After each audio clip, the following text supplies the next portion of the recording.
नमस्कार प्रेक्षकांनो, स्टार प्रवाहावरील तू हिरे माझा मितवा या मालिकेच्या आगामी भागात आपण पाहणार आहोत की राकेशने पाठवलेले गुंड हे अर्णव आणि ईश्वरीवर जीवघेणा हल्ला करतात आणि त्याच वेळेस एक गुंड हा अर्णववर कोयत्याने वार करणार. त्याच वेळेस ईश्वरी त्या गुंडांना पकडते व त्याला बेधान मारहाण करते आणि ईश्वरीचे हे रुद्र रूप पाहून अर्णव देखील अवाक झालेला असतो.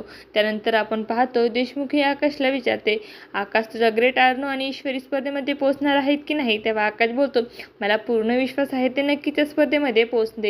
तर इकडे आपण पाहतो पंढरपूरची पालखी चाललेली असते आणि तेव्हा अर्णव आणि ईश्वरी दोघेही हात जोडून पालखीला नमस्कार करतात आणि ईश्वरी अर्णवला बोलते, अर्णव सर, देव आपल्या पाठीशी आहे, सर्व काही सुरळीत होणार आहे, तुम्ही काही चिंता करू नका. तर इकडे आपण पाहतो उदयकांत वल्लरी हे बाबाला जबरदस्ती मारहाण करतात आणि वल्लरी विचारते, सांग तो पुरावा कुठं आहे. त्याच वेळेस बाबा बोलतात, माझा जीव गेला तरी चालेल परंतु मी तुम्हाला सांगणार नाही. आता येणाऱ्या भागामध्ये अर्णव आणि ईश्वरी वेळेवर स्पर्धेमध्ये सहभागी होऊ शकतील का हे पाहणं अतिशय रोचक ठरणार आहे.